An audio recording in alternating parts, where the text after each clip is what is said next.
Good morning बच्चों, मैं कमलेश सक्सेना आज आपको ऑनलाइन कक्षा कार्य में पढ़ाऊंगी हिंदी व्याकरण। हिंदी व्याकरण में पाठ 17 पढ़ेंगे जिसका नाम है वाक्य। पाठ को पढ़ते हैं। निम्नलिखित वाक्यों को ध्यानपूर्वक पढ़िए। अर्पित, माँ मुझे भूख लगी है। माँ क्या खाओगे बेटा? अर्पित, गाजर का हलवा। माँ अभी बनाती हूँ। अर्पित, तब तक मैं खेल कर आता हूँ। माँ कहती है ठीक है। ये सारे शब्द जो हैं के रूप वाक्य, इन्हें से भी शब्दों के सार्थक रूप को वाक्य कहा जाता है। इसकी परिभाषा है शब्दों का वह सार्थक समूह जो व्यवस्थित हो और कोई अर्थ देता हो, वाक्य कहलाता है। वाक्य के अंग, वाक्य के दो अंग होते हैं, उद्देश्य और विधेय। उद्देश्य जिस यानी कि वाक्य में जिसके बारे में कुछ कहा जाता है उसे उद्देश्य कहते हैं। विधेय, उद्देश्य के बारे में जो कुछ कहा जाए वह विधेय कहलाता है। वाक्य के भेद, वाक्य के दो भेद होते हैं, रचना की दृष्टि से और अर्थ की दृष्टि से।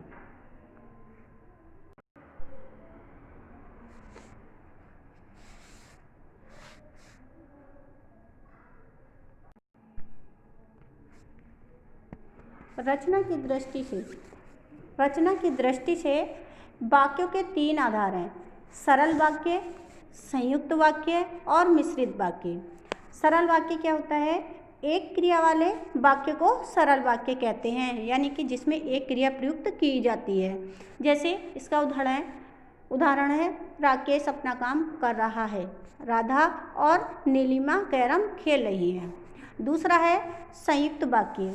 जब दो या दो से अधिक सरल वाक्य समुच्चय बोधक अव्यय द्वारा जुड़े होते हैं वे संयुक्त वाक्य कहलाते हैं। इसका उदाहरण है मैं 8वीं कक्षा में हूँ और मेरी बहन 5वीं में। उन्होंने भोजन किया और विदा हो गए। मिश्रित वाक्य, जिस वाक्य में एक वाक्य प्रधान हो तथा एक या एक से अधिक उपवाक्य हों और वे प्रधान वाक्य पर आश्रित हों, ऐसे वाक्यों को मिश्रित वाक्य कहते हैं, यानी कि ऐसे वाक्य मिश्रित वाक्य कहलाते हैं। मिश्र वाक्य में उपवाक्य व्याधिकरण समुच्चयबोधक अव्यय द्वारा जुड़े होते हैं। इसके उदाहरण हैं अध्यापिका ने कहा कि इस वर्ष छुट्टियां केवल 1 सप्ताह की होंगी। मुझे मालूम नहीं कि उसका घर कहाँ है। अर्थ की दृष्टि से वाक्य के 8 भेद होते हैं। विधानवाचक, विधानार्थक वाक्य, निषेधार्थक वाक्य, प्रश्नार्थक वाक्य, आज्ञार्थक वाक्य, संदेहार्थक वाक्य, संकेतार्थक वाक्य, इच्छार्थक वाक्य और विस्मयार्थक वाक्य। पहला है विधानार्थक वाक्य। जिस वाक्य में क्रिया के करने या होने के का सामान्य कथन हो उन्हें विधानार्थक वाक्य कहा जाता है। जैसे 8वीं कक्षा के छात्र पिकनिक पर जाएंगे। दूसरा है निषेधार्थक वाक्य। जिन वाक्यों में क्रिया का निषेध किया जाता है उन वाक्यों को निषेधार्थक वाक्य कहते हैं। जैसे 8वीं कक्षा के छात्र पिकनिक पर नहीं जाएंगे। प्रश्नार्थक वाक्य, जिन वाक्यों में प्रश्न पूछा जाए उन वाक्यों को प्रश्नार्थक वाक्य कहते हैं। जैसे बाहर कौन बैठा है। आज्ञार्थक वाक्य, ऐसे वाक्य जिनमें आज्ञा दी जाती है या अनुरोध किया जाता है उन्हें आज्ञार्थक वाक्य कहते हैं।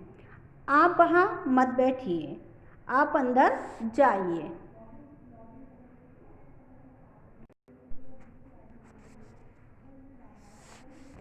संदेहार्थक वाक्य, जिन वाक्यों में कार्य के होने या में संभावना या संदेह व्यक्त हो वे संदेहार्थक वाक्य कहलाते हैं।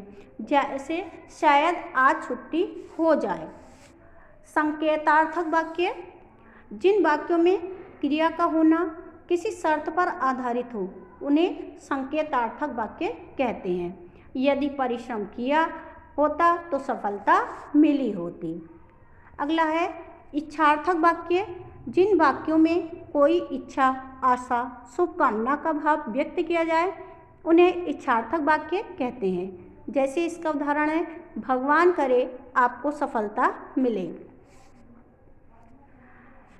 विस्मयार्थक वाक्य। जिन वाक्यों में विस्मय, प्रसन्नता, दुख, शोक, घृणा आदि भाव व्यक्त हों उन्हें विस्मयार्थक वाक्य कहते हैं। जैसे आह कितना सुंदर दृश्य है।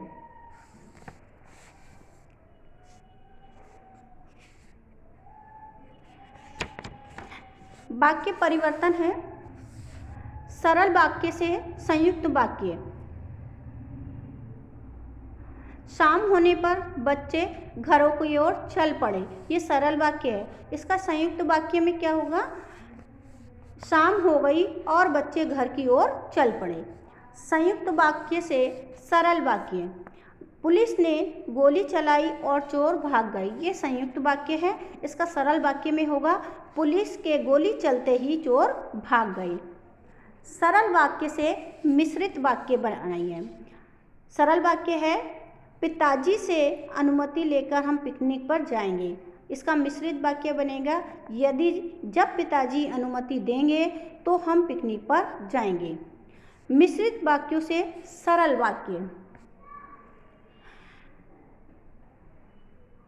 छवि ने ऐसी बातें सुनाई कि आंखें भर आई, ये मिश्रित वाक्य है। इसका सरल वाक्य होगा छवि की बातें सुनकर मेरी आंखें भर आईं।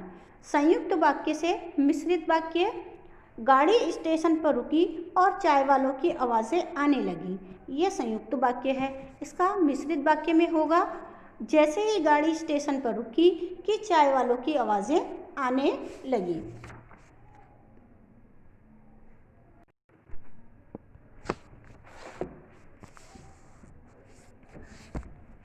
तो ये हमारा पार्ट था। अब इसमें मैंने आपको पढ़ाया कि शब्दों का वह सार्थक समूह जो व्यवस्थित हो और कोई अर्थ देता हो वाक्य कहलाता है। वाक्य के दो अंग होते हैं, उद्देश्य और विधेय। रचना की दृष्टि से वाक्य तीन प्रकार के होते हैं, सरल वाक्य, संयुक्त वाक्य और मिश्रित वाक्य। अर्थ की दृष्टि से वाक्य 8 प्रकार के होते हैं, विधानार्थक, निषेधार्थक, प्रश्नार्थक, आज्ञार्थक, संदेहार्थक, संकेतार्थक, इच्छार्थक और विस्मयार्थक। तो बच्चों ये हमारा पाठ 17 था जिसका नाम था वाक्य। इसको मैंने आपको पढ़ाया, समझाया। मुझे उम्मीद है कि आपकी समझ में आ गया होगा। धन्यवाद।